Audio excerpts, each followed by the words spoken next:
Ang kwentong inyong mapapakinggan ngayong araw na ito ay hango sa totoong istorya ng aking tiyo na si Tiyo Nestor ng Baryo Balite sa probinsya ng Camarines Sur sa Bicol.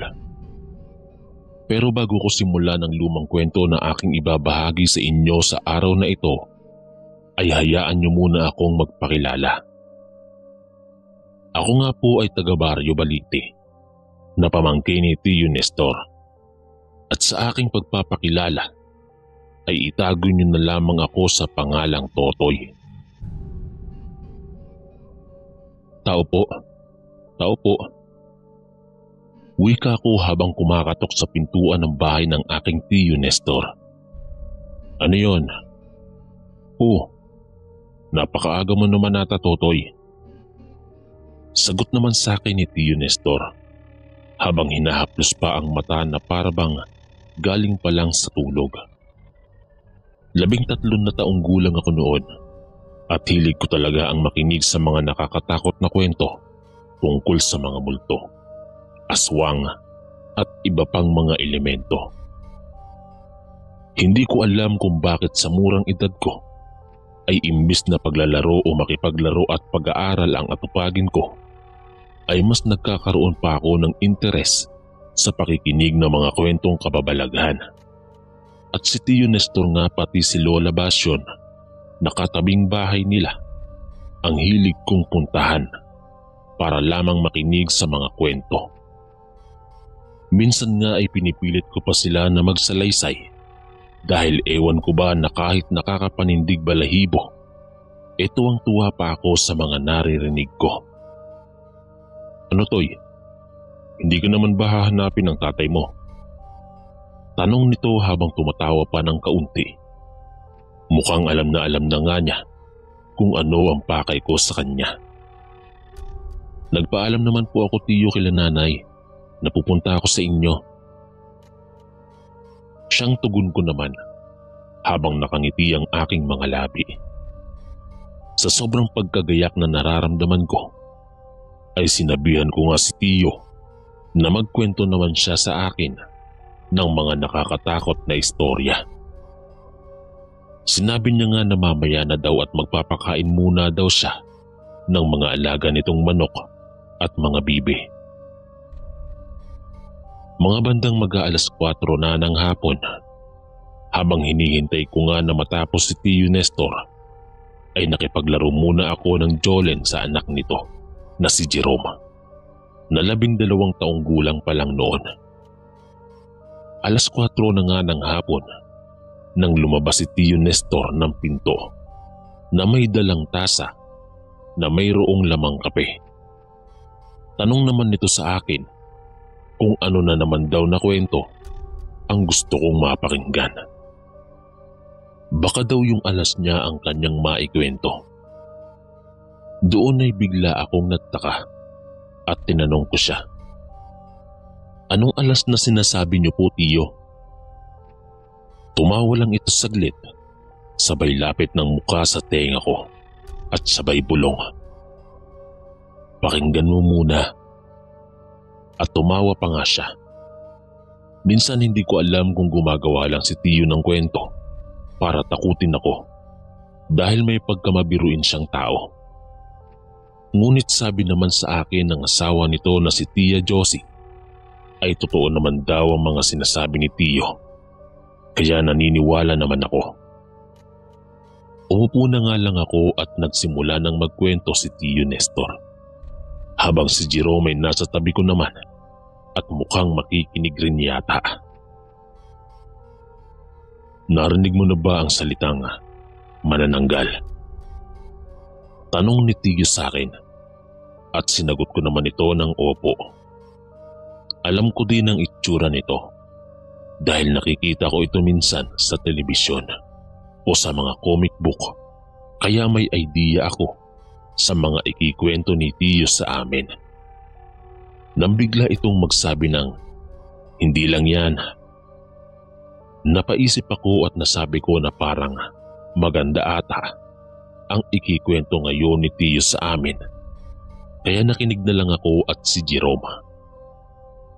Dito nga ay nagsimula ng magkwento si Tiyo.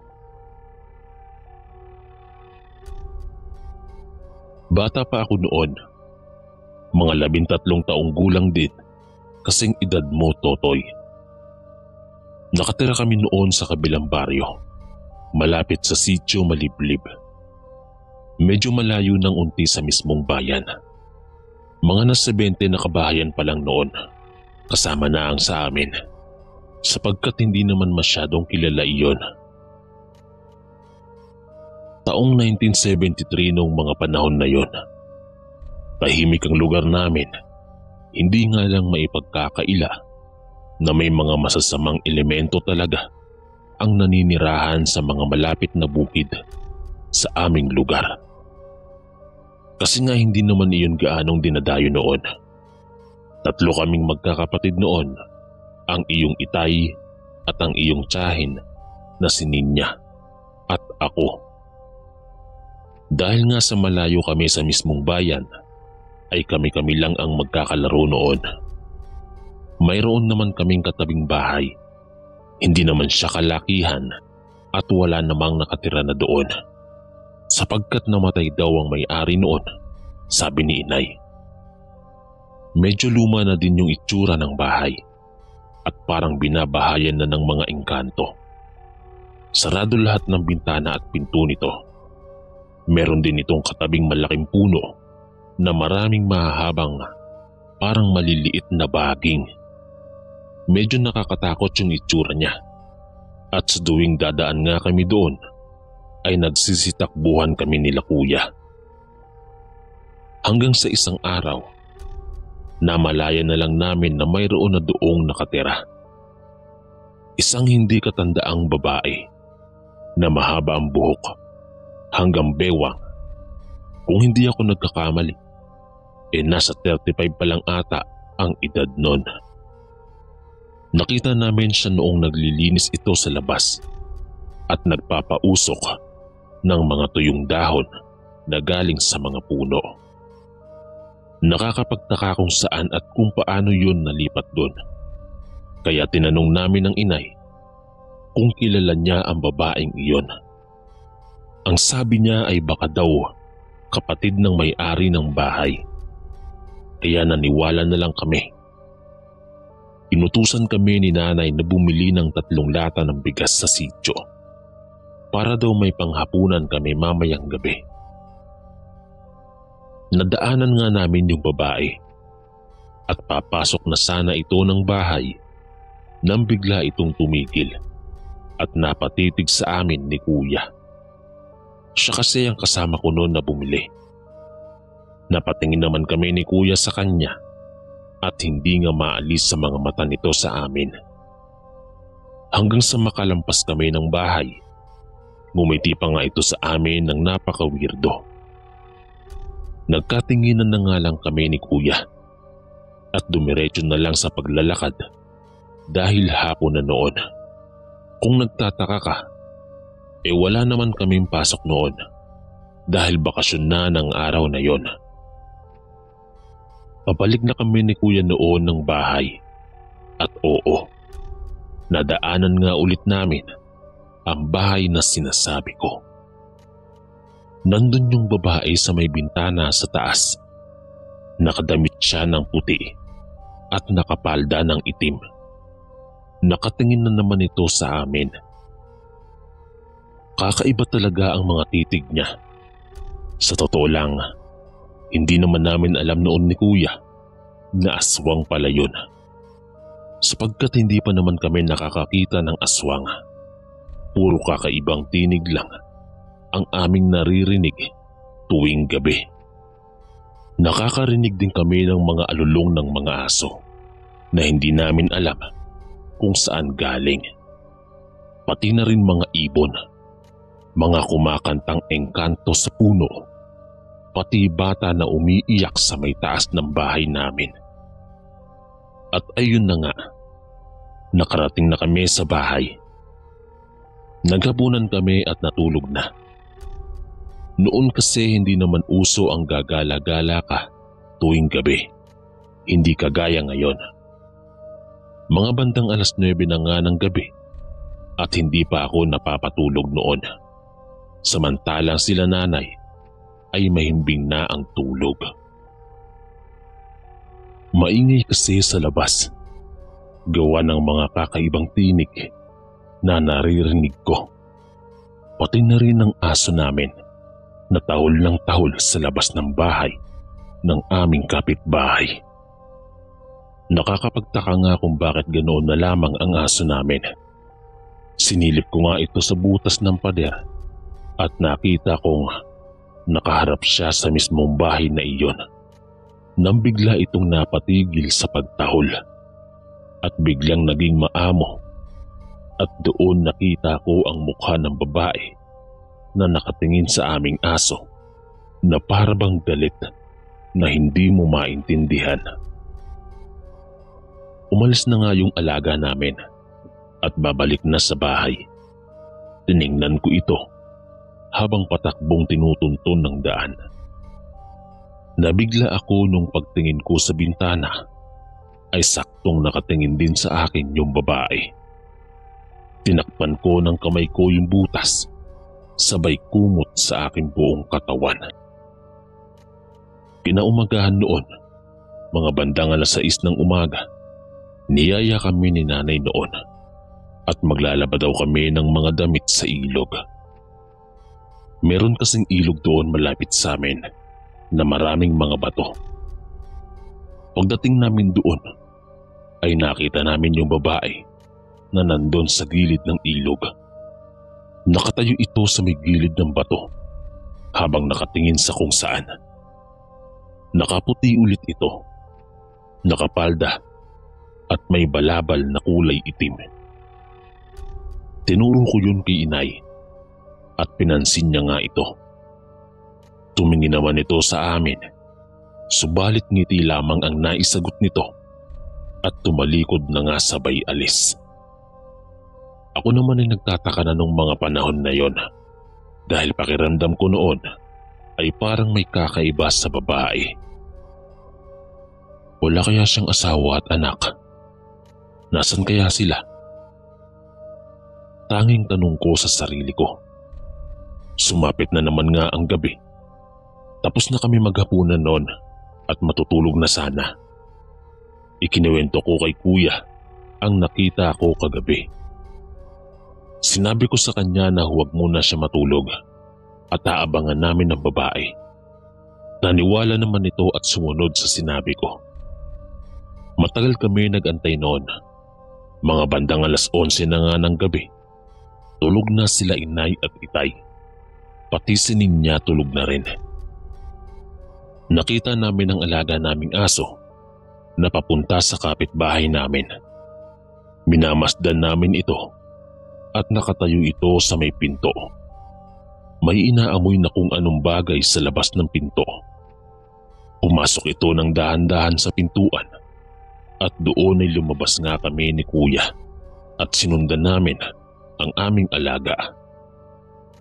Mukhang wala ngang tao sa bahay na yon nung gabi na yon dahil napakatahimik at walang ilaw. Ngunit merong natatanging may liwanag sa bandang kusina nito. Kumatok kami at nagtao po ng ilang ulit. Pero walang sumasagot. Kaya naman naisipan namin pumasok ni kuya. Nakita namin ang alaga naming aso na papunta sa kusina at dahan-dahan naman namin itong sinundan. Medyo natatakot nga kami noon at baka mahuli kami at pagalitan kami ng may-ari ng bahay. Nakarating kami noon sa kusina at hindi kami makapaniwala sa aming mga nakita. Maraming bote na may laman na kung ano-anong klaseng hayop na nakababad sa tubig. May bungo ng tao, utak, puso, mata, ahas, paniki, palaka, at kung ano-ano pa. Meron ding mga matutulis na bagay na parang sabitan ng karne. Sa takot namin ni kuya ay bigla kaming tumakbo, dala-dala ang aming aso. May nabangga nga kami noon sa may mesa na may nakalagay na ugat ng puno ata iyon na sa loob ng bote. Nabasag ito pero wala kaming pakialam noon sapagkat takot na at nginig ang aming nararamdaman ng mga oras na iyon. Nang makapasok kami sa bahay, ay may biglang pumagaspas sa itaas ng puno.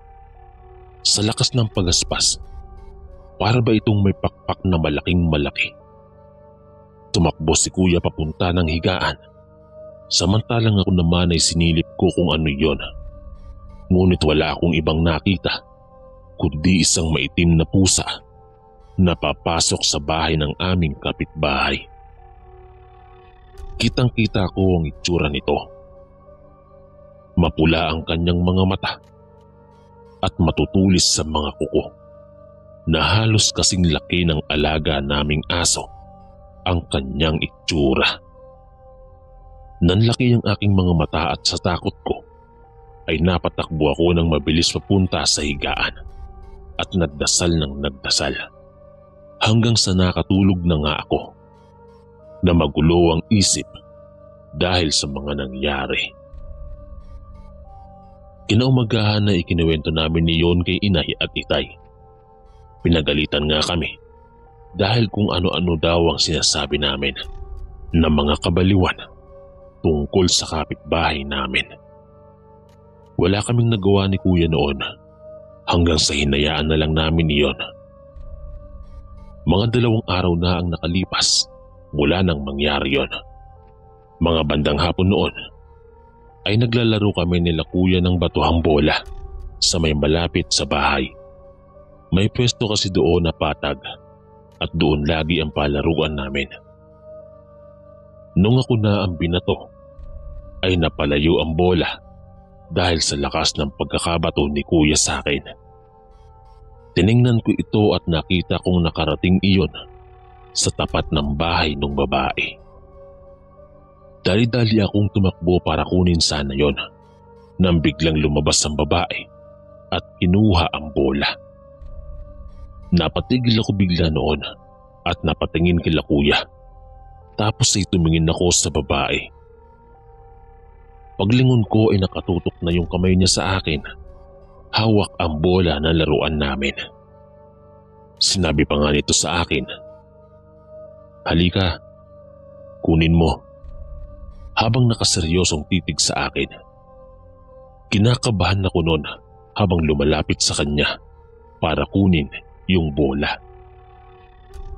Nung kukunin ko na sana ito, ay bigla niya itong hinigpitan kasabay ang pagsabi sa akin ng mga salitang, "Bakit niyo pinakikialaman ng mga gamit ko? Bayaran niyo ang ginawa niyo. Dahil kung hindi..."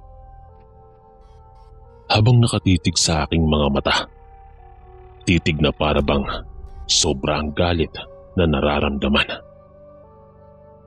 Kitang-kita ko sa kanyang mga mata ang refleksyon ko. Patiwarik ito at hindi patayo. Inagaw ko ng malakas yung bola at tumakbo papalayo sa kanya. Nakakatakot ang itsura niya. Pati ang mga sinasabi niya sa akin ay hindi ko makalimutan.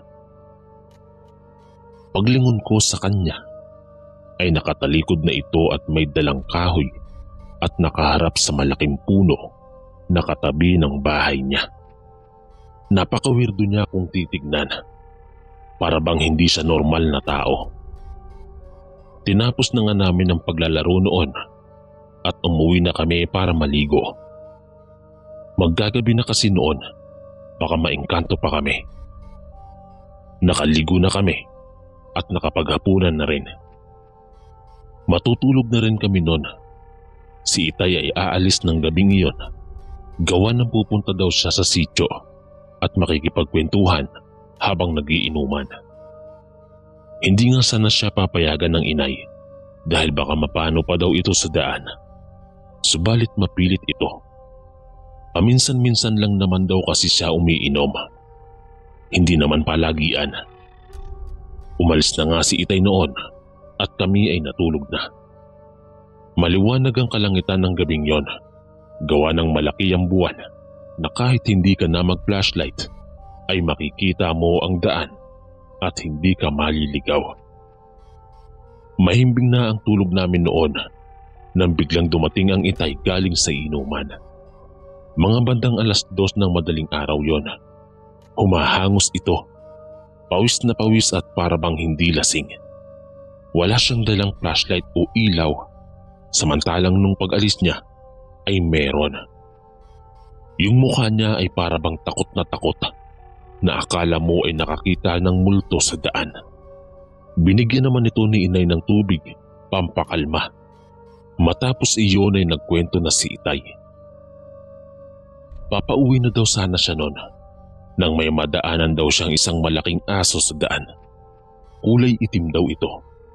Matatalas ang ngipin na naglalaway. Mapupulang paligid ng mga mata at ang sama daw makatingin. Kasing laki nga daw niya ito. Galit na galit daw ito kung makatingin sa kanya na parabang gustong mangagat. Napaatras daw si Itay noon at kinuha ang dala niyang itak. Nang akmang tatagain niya na daw ito, ay bigla itong tumakbo papalayo, papasok sa damuhan. Doon daw tumakbo si Itay pauwi, ngunit hindi nga lang daw iyon ang kanyang naengkwentro. Sa hindi kalayuan daw, kung saan nakita niya ang isang napakalaking aso na sa buong buhay niya daw ay isang beses pa lang daw siya nakakita ng ganoong nilalang, ay bigla naman daw humangin ng malakas sa kanyang paligid. Nanindig daw ang kanyang mga balahibo dahil sa takot, kaya tumakbo siya ng mabilis. Maya-maya daw ay may parang lumilipad sa kanyang likuran. Napatingin nga daw siya habang tumatakbo at doon nakita niya ang isang babae na lumilipad papalapit sa kanya. Napakapangit daw ng itsura nito. Matatalas ang ngipin at pula ang mga mata. Galit na galit. Mahahaba ang mga kuko na marurumi. At ang mas nakakapanindig balahibo daw ay ang napakalaki nitong pakpak at putol nitong katawan. Binato raw niya ito ng flashlight na kanyang dala at tumakbo ng tumakbo hanggang sa makarating na nga sa aming bahay. Sobra ang takot namin noon nang marinig namin ang kwento ni Itay at mula noon ay hindi na siya basta-basta umaalis ng gabi at uuwi ng lasing. 4:00 na ng umaga nang natapos si Itay sa pagkikwento. Iihi sana ako noon sa labas ng bahay. Nakatayo na ako sa tapat ng saging noon para umihi. Nang bigla akong napahinto at napayuko. Nakita ko yung kapitbahay namin na galing sa likod ng puno at papasok na sa kanyang bahay. Nagtaka ako kung saan ito galing. Yung itsura niya ay ibang-iba. Marurumi ang mga kamay at punit-punit ang suot. Ang buhok nito ay magulo. Doon nga ay naisip ko na baka yun yung sinasabi ni Papa na lumilipad na nakakatakot ang itsura. Napaisip din ako kung sino yung nakita kong pusa ng isang beses at ang nakita ni Itay na aso. Baka siya yun? Tanong ko sa isip ko. Hindi na nga ako nakaihi noon at pumasok ako kaagad ng bahay. Sinabi ko kila tatay ang nakita ko at doon ay naniwala sila. Baka nga raw yung babaeng yon ang humarang at humabol sa kanya sa gitna ng daan habang siya ay papauwi sa bahay. Hindi pa rin ako lubos na naniniwala kahit na ilang beses ko nang nakita ang kakaibang kilos ng babae na yon. Kaya naisipan ko na naman na bisitahin ang bahay nito mamayang gabi kasama si Kuya. Hindi naman namin sinabi kay Itay yon dahil alam kong pagagalitan lamang kami ni Kuya. Inantay nga namin na sumapit ang gabi. 11:00 noon ng gabi at doon nga ay binisita na naman namin ni Kuya yung bahay ng aming kapitbahay. Nakasilip kami ni Kuya sa labas ng bintana sa gilid ng bahay ng babae at nakakapagtaka dahil wala na naman ito doon. Siguro nga ay siya talaga ang aswang na nakita ni Itay at ang nag-aanyong aso at pusa. Tanong ko sa sarili ko, at gaya nung isang gabi ay maliwanag pa rin ang buwan noon. Nakita ulit namin ni Kuya ang mga kakaibang bagay at hayop sa kusina ng babae. Habang kami ay nakasilip, ay nakita namin biglang may kumalampag sa may pintuan sa kusina. At doon ay pumasok ang aking dating nakita na pusa noong mga nakalipas na gabi. Nilibot nito ang buong kusina ng ilang beses at tinitingnan ng mga lalagyang bote na may lamang kung ano-ano. Sabay balik sa may gilid sa may pinto. Nanlaki ang aming mga mata nang bigla itong nag-anyong tao at walang iba kundi yung babae na kapitbahay namin. Gulong-gulo at takot na takot, nanginginig na katawan ang nangibabaw sa amin ni Kuya ng gabing yon. Hindi makapaniwala ang aming mga sarili sa aming nakita. Subalit ang mas nakakapanindig balahibo noon ay noong biglang nadulas si Kuya at nakaapak ng maingay na bagay at nagkatinginan nga kami. At pagtingin din namin sa loob ng bahay ay eksaktong nakatingin din sa amin yung babae. Nataranta itong tumakbo papalapit sa amin na para bang takang-taka at galit dahil nakita namin siya. Kaya tumakbo na rin kami ni Kuya pauwi ng bahay at baka ano pa ang mangyari sa amin o baka ano pa ang gawin sa amin ng babaeng yon. Nakita pa namin itong binuksan ang pinto sa harap ng bahay niya at tiningnan kaming dalawa ni Kuya ng napakasama. Pagkarating nga namin sa bahay ay agad naming isinara ang pinto at ginising si Inay at Itay. Ikinuwento namin ni Kuya ang aming nakita. Napagalitan pa kami ni Itay habang hinahanap nito ang itak niya. Mura siya ng mura dahil sa galit sa babaeng yon. Narinig nga namin ang sinabi niya na papatayin daw niya yon para hindi na makapamirwisyo ng ibang tao. Dala ang itak, tali at bawang at asin, pati ang buntot ng pagi, gas at apoy sa tuyong dahon ng niyog ay sama-sama naming sinugod ang aming kapitbahay. Sigaw nga ng sigaw si Itay, ngunit walang sumasagot. Kaya sinipa nito ng malakas ang pinto at pinasok ang bahay. Wala nga doon ang babae. Narinig ko namang sabi ni Itay na dapat pala matagal na daw niyang sinunog ang bahay na iyon kung alam niya lang daw na aswang ang titira doon. Gayunpaman hindi nga nagdalawang isip si Itay na simulang sunugin ang bahay ng babae. Nilagyan niya ng gas ang bawat kurtina ng bahay at saka sinunog ito. Dahil nga sa wala ang babae ay hinanap namin ito sa kung saan. Hating gabi pa naman noon at nakakatakot ang paligid gawa ng mga iba't ibang tinig at mga ungol ng mga ligaw na aso na aming naririnig. Hinanap namin ang hinanap ang aswang na iyon hanggang sa may matuntun kaming kalahating katawan na nakatayo sa may gilid ng saging. Nakakakilabot at nakakatakot ang makakita ng ganoong bagay sa gitna ng kabukiran, sa gitna ng kadiliman ng gabi. Nakakadiri ang itsura nito at nakakasuka. Makikita mo talaga ang lamang loob nito at ang tumutulong dugo sa katawan nito, pababa sa paa.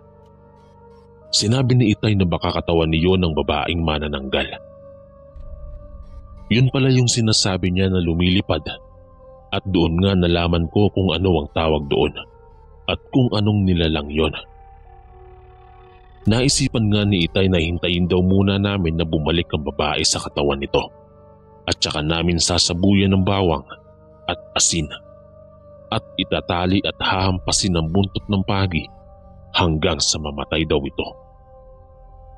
Kahit na nakakatakot noon ay wala kaming magawa kaya nagantay kami ng nagantay noon. Bandang 3:00 na ng umaga nang may marinig kaming malakas na pagaspas ng pakpak mula sa kung saan. Tila nandito na yata yung manananggal. Wika ni inay. Tahimik lang kaming lahat habang nakatago sa damuhan noon. Nakasubsob kami sa mga dahon na may sanga para hindi kami mabisto ng aswang na iyon. Nakita nga namin kung ano ang itsura nito. Gaya nga ng sinabi ni Itay, sobrang nakakatakot at nakakapanindig balahibo. Matagal nga itong lumipad-lipad paikot-ikot sa itaas. Tinitingnan-tingnan ng paligid kung may tao ba o kung ano, dahil sa hindi kaagad ito makabalik sa katawan nito. Ilang minuto pa nga ang lumipas ay bumaba na ito. Bumalik na ito sa kanyang katawan. Kitang-kita namin kung paano ito bumalik. Para ba siyang sinasaktan ng kung anong matulis na bagay na hinahampas sa kanyang likod dahil sa itsura nito. Hinahaplos-haplos pa nga nito ang kanyang katawan pataas sa kanyang leeg habang umuungol na parang sumisigaw sa sakit. Nang makabalik nga ito sa kanyang katawan, ay bigla naman tumakbo si Itay papalapit dito na siya namang ikinagulat nito. Hinagisan niya ito ng asin at bawang na siya namang ikinasigaw ng babaeng aswang dahil sa sakit. Kasabay noon ang paghagis ni inay ng tali sa katawan nito. Hinigpitan niyon ni Itay para hindi na makawala ang babae. Habang kami namang magkapatid ay hindi makapaniwala sa aming nakikita. Halo-halong kaba, takot at nginig ng katawan ang bumabalot sa amin.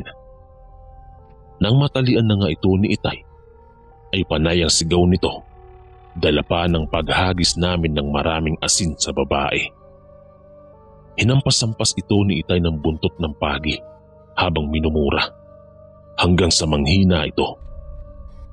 Nang halos wala ng buhay ang babae na nakahiga sa lupa, ay tsaka naman ito binuhusan ng natitirang gas at sinunog ang buong katawan nito. Kinaumagahan nga matapos mangyari ang nakakakilabot na bagay na iyon, ikinuwento nga ito nila inay at Itay sa mga taga-sityo at nalaman din namin na madami palang mga hayop ang nawawala doon gabi-gabi. Sa tingin naman namin ay hindi na mauulit yon sapagkat wala na ang aswang na nagiging sanhi ng pagkawala ng mga alagang hayop sa sityo. Simula din noon ay gumawa na kami ng bahay sa sityo maliblib at doon na nga kami nanirahan. Ay nako, mukhang maggagabi na. Tama na nga yung kwento na yan at baka hinahanap na si Totoy sa kanila. Wika ni Tia Josie na kanina pa palang nag-aabang matapos ang kwento ni Tio Nestor. Ganitong mga kwento po talaga ang gusto kong mapakinggan. Ang sarap kasing pakinggan kahit na nakakapanindig balahibo. Wika ko sa kanila sabay tawa. Biniro pa nga ako ni Tio Nestor na baka daw saklutin ako ng manananggal sa daan at di na ako makauwi. Tinawanan ko naman siya noon at umuwi na nga ako dahil maggagabi na nga. Baka mapagalitan pa ako ni inay. Dito na nga po nagtatapos ang aking kwento tungkol sa kababalaghan na nangyari sa tiyo ko noong siya ay bata pa lamang. Maraming salamat po sa pakikinig.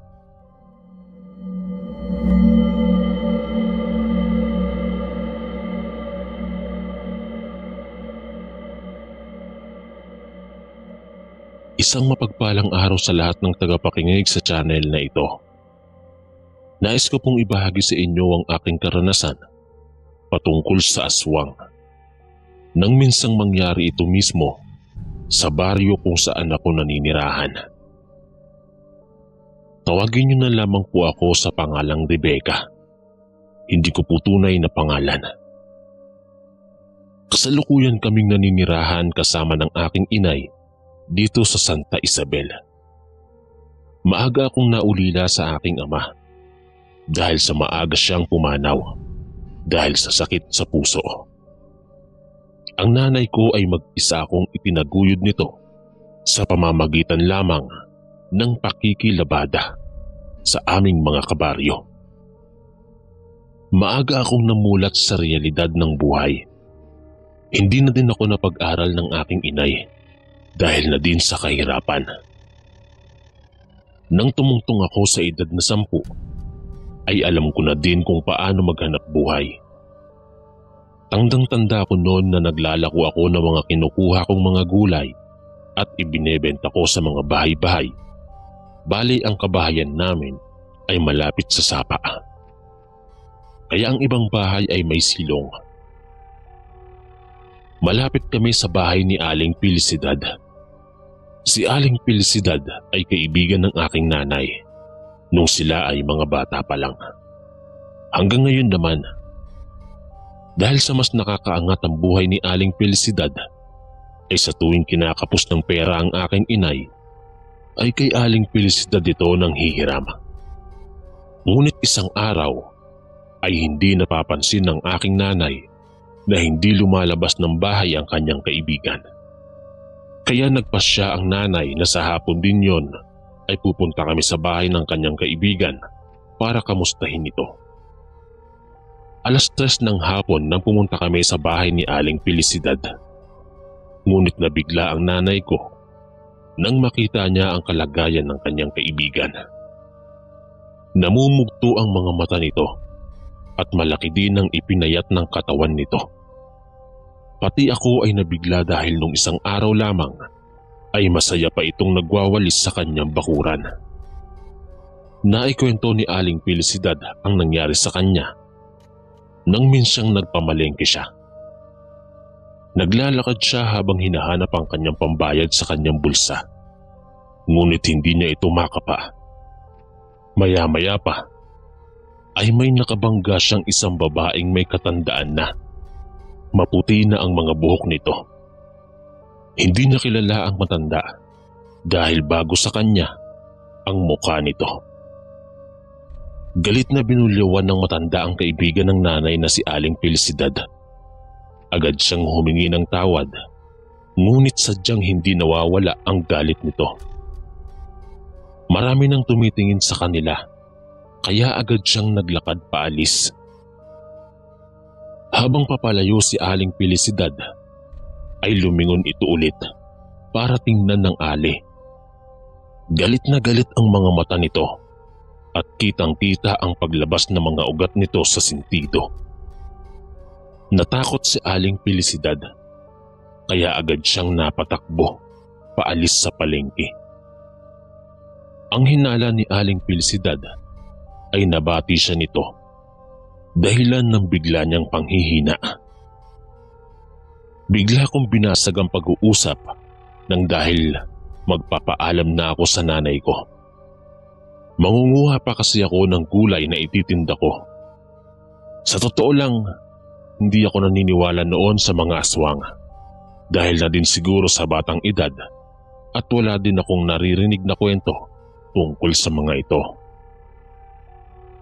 Umalis na ako sa bahay ni Aling Felicidad at agad akong tumungo sa mga nakatanim na kangkong sa isang bakanteng kwadradong lupa na hanggang tuhod ang tubig at maraming kangkong ang tumubo. Mag-aalas 5 na ng hapon nang napagpasyahan ko ng tumigil sa pagkuha at ibebenta ko na ang mga ito. 7:00 na ng gabi nang maubos ang paninda kong gulay dahil ang ibang bahay ay luto na ang kanilang hapunan.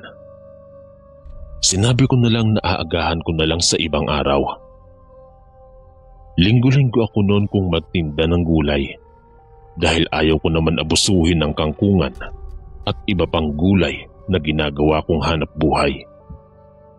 Sigurado akong umuwi na noon ang aking nanay dahil sa gabi na din.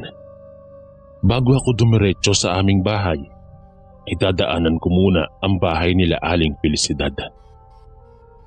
Nang malapit na ako dito, ay may naaninag akong isang nilalang na hindi ko mawari kung lalaki ba o babae ang nasa silong ng bahay nila Aling Felicidad.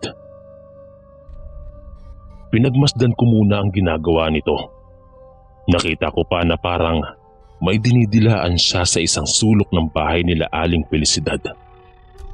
Kitang-kita ko pa dito na parang sarap na sarap siya sa kanyang ginagawa. Nang minsang iangat nito ang kanyang muka, ay kitang-kita ko ang mahabang dila nito. Natakot na ako noon, kaya agad akong tumakbo pa uwi sa amin na walang ginagawang ingay, para hindi ako mapansin ng nilalang na nasa ilalim. Nang malapit na ako sa aming bahay, ay agad akong sumigaw sa aking nanay na buksan ang pinto. Nang binuksan naman ito ng aking nanay, ngunit nag-alala ang aking nanay nung makita niya ang pawisan kong mukha at katawan at takot na takot. Tinanong ako ng nanay kung anong problema. Sasabihin ko na sana sa aking nanay ang aking nakita, ngunit nang lumingon ako sa silong nila Aling Felicidad, ay hindi ko na ito naaninag. Siguro nang marinig nito ang aking sigaw, ay agad itong kumaripas ng takbo paalis. Nang lumingon ako sa nanay ko, ay hindi ko na sinabi ang nakita ko dahil wala na akong mapapakitang ebidensya, dahil hindi ko na rin yun nakikita sa mga oras na yon. Hindi ako makatulog ng gabing yon dahil sa tuwing pipikit ko ang aking mga mata ay nakikita ko ang nilalang na maitim. Mapupula ang mga mata, mahaba ang dila, habang sarap na sarap sa kanyang dinidilaan sa silong ng gabing yon. Inaumagahan, dahil sa kuryosidad ay agad akong tumungo sa bahay ni Aling Felicidad. Sa silong ako dumiretso kasi nagbabaka sakali ako na may makikita akong patay o kaya dugo man lang, ngunit iba ang nakita ko. Sorry po sa mga kasalukuyang kumakain ngayon. Nakita ko ang nagkalat na plema at nung tingnan ko kung saan ito galing ito mismo sa lugar kung saan nakahiga si Aling Felicidad.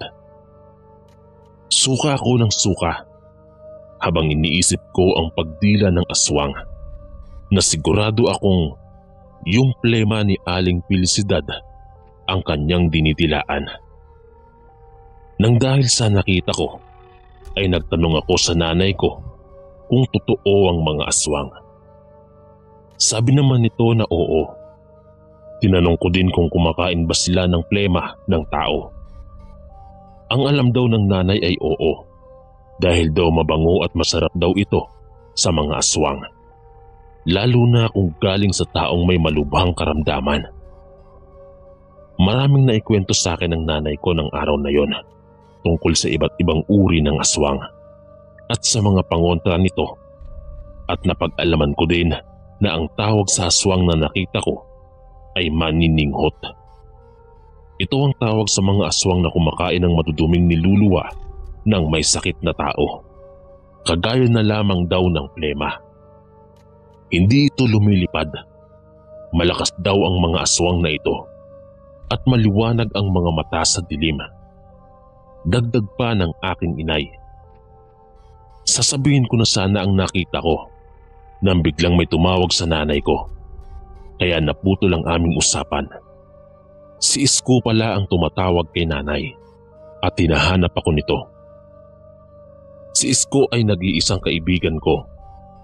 Tuwing Sabado lang kami naglalaro ni Isko dahil may pasok ito ng Lunes hanggang Biyernes noon. Oo, aaminin ko na iinggit ako kay Isko dahil nag-aaral siya. Subalit naiintindihan ko naman ang aking nanay. Nagyaya si Isko na maglaro kami sa kanilang bahay na hindi ko naman tinanggihan. Nawala na rin sa isip ko ang nangyari ng gabing yon dahil sa bata pa nga ako noon at minsan lang din makapaglaro. Kaya agad na akong nagpaalam sa aking nanay at pumayag naman ito. Gustong-gusto kong maglaro sa bahay ng kaibigan kong si Isko dahil sa tuwing naglalaro kami doon ay sa umaga ay nagtitimpla ng juice ang mama ni Isko at may biskwit pa itong kasama. Hindi na din ako pinapauwi ng mama ni Isko dahil doon na nila ako pinapakain ng tanghalian. Ako lang daw kasi ang nagiging kalaro ni Isko sa tuwing wala itong pasok at ayaw daw nito makipaglaro sa iba. Mas matanda ako kay Isko ng 2 taon.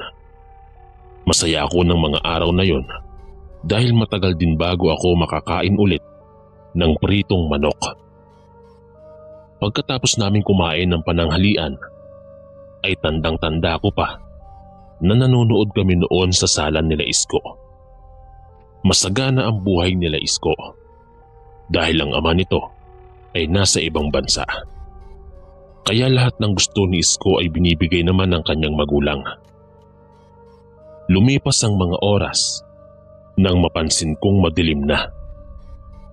Agad akong nagpaalam kina Isko at sa magulang nito. Ngunit pinaghintay ako saglit ng nanay ni Isko at binigay sa akin ang supot na sa palagay ko ay pagkain. Nagpasalamat ako dito, sabay nagpaalam na. Nasa 15 minutos ang lalakarin ko pauwi sa bahay. Masaya ako doon habang patalon-talon pa habang naglalakad dahil sa pinadalhan pa ako ng pagkain ng nanay ni Isko.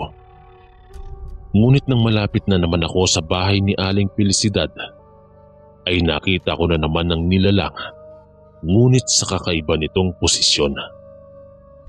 Nakatuwad ito habang ang mukha ay nasa lupa. Natakot ako at agad na nagkubli sa nakaumbok na lupa na tinatawag namin dito na bahay ng mga nuno. Sa madaling salita ay nuno sa punso. Maya-maya pa habang pinagmamasdan ko ang nilalang sa ilalim ng silong ay may nagtakip ng bibig ko. Sisigaw na sana ako, ngunit bigla itong nagsenyas na huwag akong mag-iingay. At alam kong si nanay iyon. Susunduin na sana ako ng nanay ko dahil sa padilim na ay wala pa ako. Ngunit napadaan siya sa bahay ng isa sa mga nilalabahan niya. Pinapapunta siya nito kinabukasan para maglaban na ulit. At nagpatuloy ang nanay ko sa pagpunta kila Isko. Tinawag ako ng nanay ko doon at lumabas din naman ang nanay ni Isko at nagtanong sa nanay ko. Sinabi naman nito na umuwi na ako. Agad naman na naglakad pa uwi ang nanay ko, ngunit nakita niya akong nagkukubli sa punso.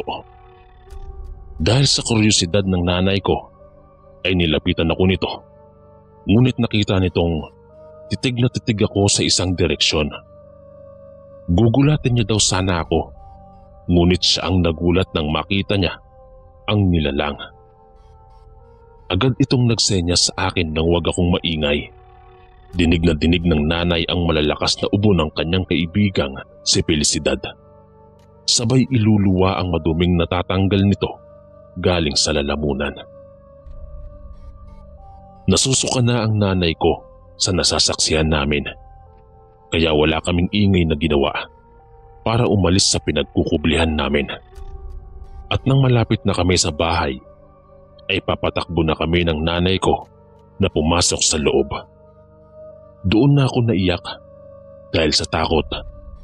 Ang nanay naman ay sumisilip sa siwang ng aming bahay. Ngunit nagtaka siya nang wala na ito. Maya-maya pa ay biglang nakita ng nanay ko ang aswang na nakasilip din kung saan siya mismo nakasilip. Kaya agad itong sumigaw. Ramdam na ramdam namin kung paano umalog ang aming bahay dahil sa ginagawa ng aswang. Naramdaman namin ni inay na nasa bubong na ang aswang at pilit nitong sinisira ang pawid. Tumayo ang nanay ko at agad na kinuha ang nakasabit na itak sa haligi. Agad na tumalo ng aswang at ilang sandali lang ay nawala na ang aswang. Agad kaming nakahinga ng maluwag ni nanay. Hindi na din kami lumabas ng bahay para humingi ng tulong dahil sa takot namin na nasa tabi lang ang aswang. Naghihintay na lumabas kami. Kinaumagahan nun, nakita na lang ng isang babae kila Aling Felicidad na patay na ito. Napaiyak na lang ang aking nanay dahil wala na ang kanyang kaibigan. Ngunit nagagalit ang aking nanay sa kanyang sarili dahil wala man lang daw siyang nagawa para tulungan ito. 9 na araw noon ang naging burol ni Aling Felicidad dahil ganito talaga sa mga probinsya. 9 na araw binuburol ang namayapa dahil na rin sa mga pamahiin. Bawal ding magwalis, bawal ding pagpatong-patungin ng mga plato habang may laman pa itong tira-tirang pagkain. Ngunit sa pangatlong araw ng burol ng kaibigan ng nanay ko, napansin ko ang isang babae na may katandaan na nag-aali-aligid at parang may hinahanap. Tinuro ko ito sa nanay ko, ngunit ng paglingon ng nanay ko ay wala na ang matandang babae. Dahil sa sinabi kong yon, naalala ng nanay ang nakita namin ng gabing yon bago namatay si Aling Felicidad. Kinuwento ng nanay ang nakita namin sa mga kaharap nito sa mesa. Takot na takot ang mga kausap ng nanay habang kinikwento niya ito. May ilan pang matatanda ang nag-sign of the cross. Nang gabing yun ay hindi ko na ulit nakita ang matandang babae. Ngunit nang mag-anim na gabi na nakaburol ang labi ni Aling Felicidad, ay bigla na lang nagkagulo. Dahil sa 2 asong nag-aaway. Ngunit kakaiba ang isang aso. Mas malaki ito sa isang aso at mapupula ang mga mata nito. Maya-maya pa ay nakita namin ang pagtakbo ng isang lalaki na may hawak ng isang itak. Habang lumalapit ay nakikilala na ito ng nanay. Si Kuya Efren pala, ang lalaking galit na galit sa aso. Ngunit parang may isip ang isang malaking aso. Dahil lang tatagay na siya ni Kuya Efren, ay kinagat nito ang maliit na aso at walang awang binalibag sa kinaroroonan ni Kuya Efren. At agad na tumakbo paalis. Inabol pa ito ni Kuya Efren. Wala namang kaming ideya kung bakit galit na galit siya sa asong yon. Kawawa ang isang aso. Patay na ito nang tingnan ng ibang andon sa burol. Maya-maya pa ay bumalik na si Kuya Efren at agad na tiningnan ang aso niya nang biglang nagtanong ang isa sa matatanda na nakikilamay. Kakauwi lang ni Kuya Efren na bigla niyang napansin ang isang maitim na aso sa kanilang silong. Kumunot ang noo ni Kuya Efren dahil sa ginagawa nito. Nakita niya kasing bigla itong tumuwad at nanlaki ang mata ni Kuya Efren nang sumunod niyang nasaksihan. Sa pagiging aso sa isang kurap lang ni Kuya Efren ay naging isa itong aswang. Alam niyang matanda ito dahil sa mapuputing nakatayong mga buhok at maitim nitong katawan. Idagdag pa ang nakakatakot nitong mapupulang mga mata. Nang mapansin siya kung saan ito nakatapat, ay agad siyang kumuha ng bato dahil nakatapat ito sa higaan ng ina ni Kuya Efren na noon ay nakahilata na dahil matanda na din ito. Agad niyang binato ang aswang. Natamaan naman ito. Natarantang tumakbo ang aswang, tsaka ito hinabol ni Kuya Efren. Dahil na rin sa gulat ng aswang, ay hindi niya napansin na ang tinakbuhan niyang direksyon ay patungo sa burol ni Aling Felicidad. Dahil sa pangyayari na yon, ay agad na tumungo si Kuya Efren sa isang albularyo sa karatig naming barangay para tawasin ang kanyang inay. Dahil hindi na rin iba ang aswang kay Kuya Efren. Dahil siya mismo noong binatilyo pa lamang siya, ay nakaranas na din ito tungkol sa mga aswang. Dumating nga ang oras na papunta na sila sa albularyo para isama sa barangay namin para ipatawas ang kanyang ina. Hindi nga siya nagkamali sa hinala niya. Nagtanim ng pananda ang aswang sa bahay nila para aswangin ang inay niya. Kaya pala hindi ito gumagaling dahil sa unti-unti nang pinapatay ng aswang ang ina ni Kuya Efren sa pamamagitan ng pagsinghot nito. Nang araw ding yon ay nagdoble ingat si Kuya Efren kasi alam niya na hindi tatagal ay babalikan din ang ina niya, ang manininghot, dahil sa mabangong amoy nito, dahil na din sa karamdaman nito. Nang minsang napunta ang albularyo sa aming barangay, ay nakilamay na din ito sa bangkay ni Aling Felicidad. Dahil kilala din pala nito si Aling Felicidad. Dahil minsan na din itong nagpagamot dahil sa nararamdaman nito noong biglaang panghihina.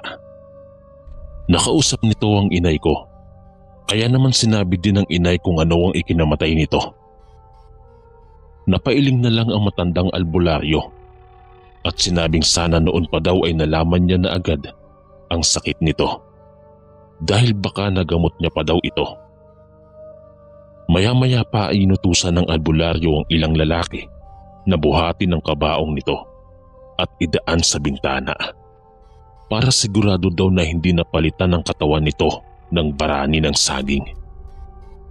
Nagtataka man, agad na lang din nilang itong sinunod dahil may mas kaalaman ng albularyo kaysa sa kanila.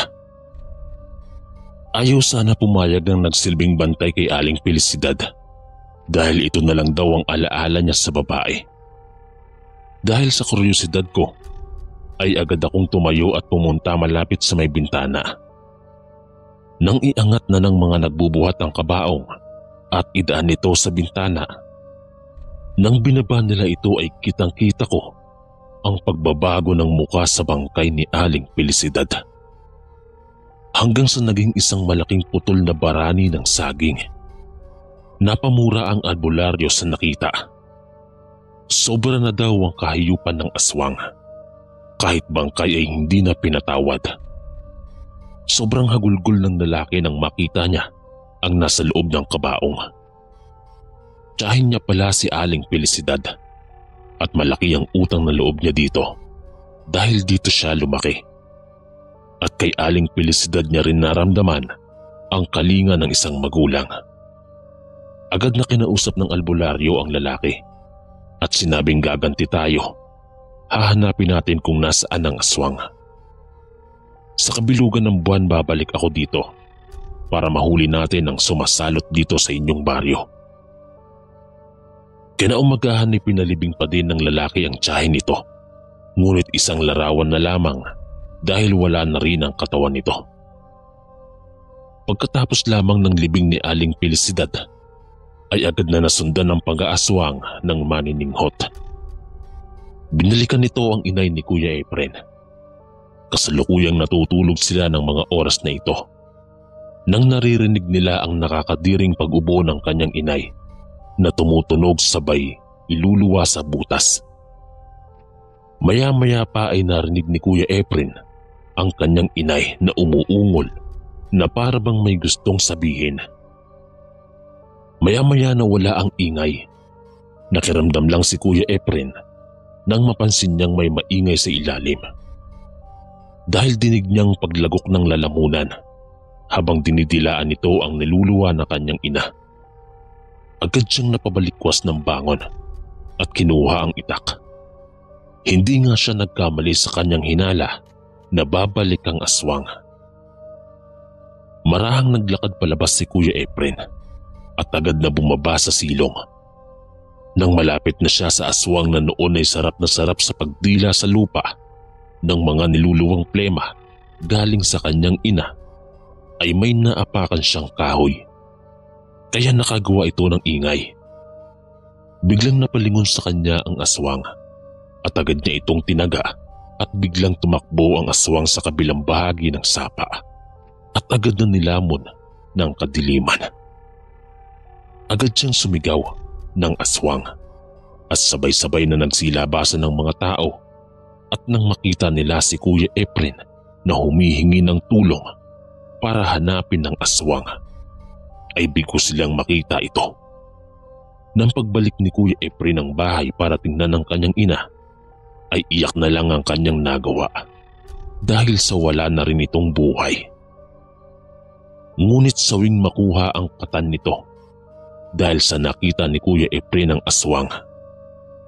Tandang-tanda ko noon na 3 araw lang binurol ang ina ni Kuya Efren dahil sa pang-4 na araw nito ay kabilugan na ng buwan. Dahil sa galit ni Kuya Efren ay gustong-gusto nitong mapatay ang aswang gamit ang sarili niyang mga kamay. Nakalipas nga ang 3 araw ay nilibing na ang ina ni Kuya Efren. Kinabukasan na magaganap ang kabilugan ng buwan, iniintay namin ang pagbabalik ng albularyo para sa gagawing hakbang, para mahuli na ang manininghot.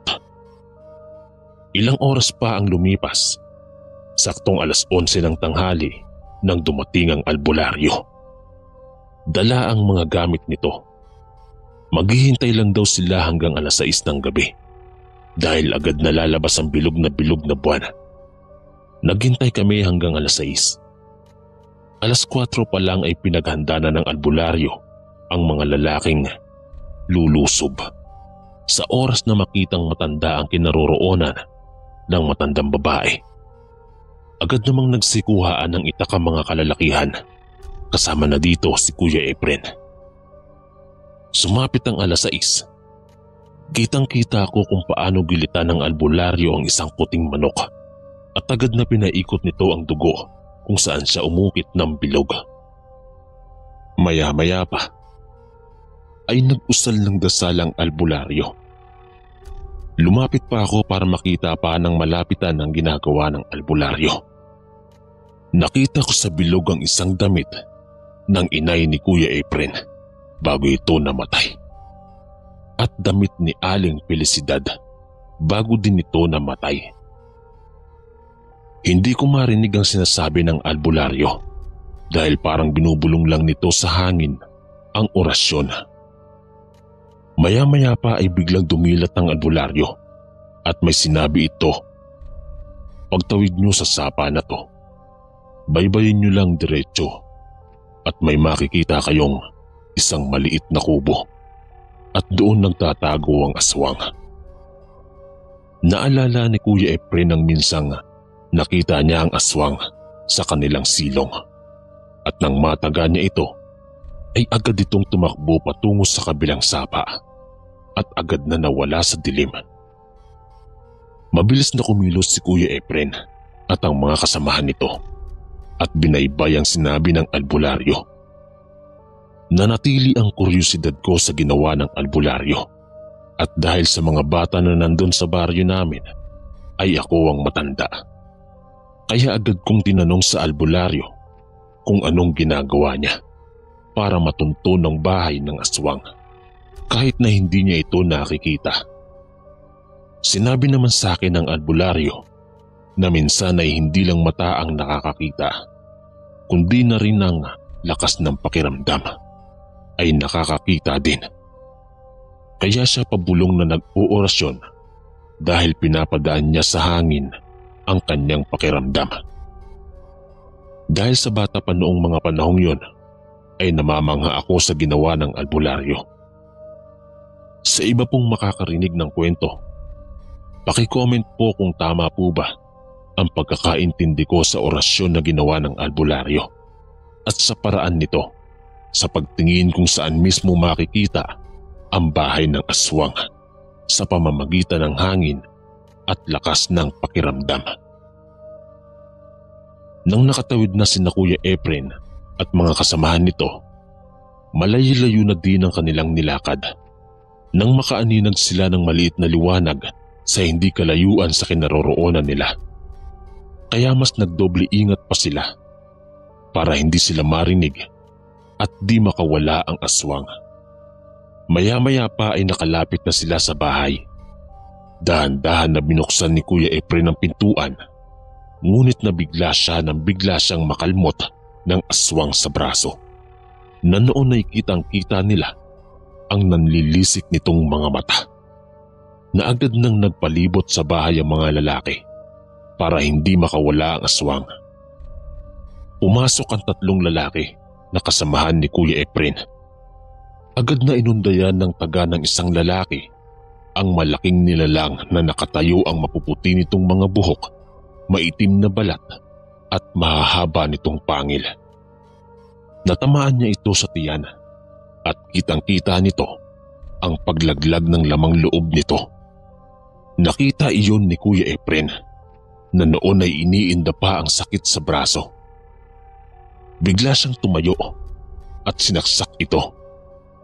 Gumagapang papalabas ang aswang sa kanilang bahay. Ngunit hanggang doon na lang ito at agad na nawalan ng buhay. Bumalik ito sa anyong tao. Agad itong binuhat ng mga kasamahan ni Kuya Efren at dinala pabalik sa aming baryo. Inalalayan si Kuya Efren dahil sa lalim din ng sugat ng kanyang natamo.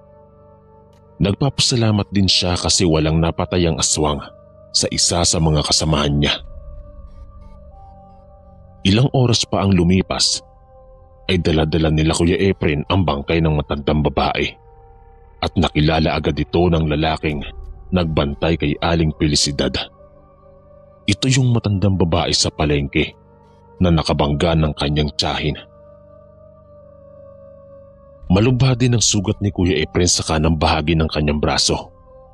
Agad naman itong ginamot ng albularyo at pinagpahinga din muna nito si Kuya Efren. Tandang-tanda ko din noon na pinasunog ng albularyo ang aswang. Makalipas lamang ng ilang taon ay namatay na din ang aking inay. Dito pa rin po ako nakatira sa Santa Isabel at may nabuo na po akong pamilya kasama ang aking butihing asawa. Maraming salamat po mga kaistorya sa pakikinig at kita-kits po ulit bukas para sa isa na namang nakakatakot na kwento. Ito po si Kuya Chris, ang inyong kaistorya. God bless po at ingat po lagi.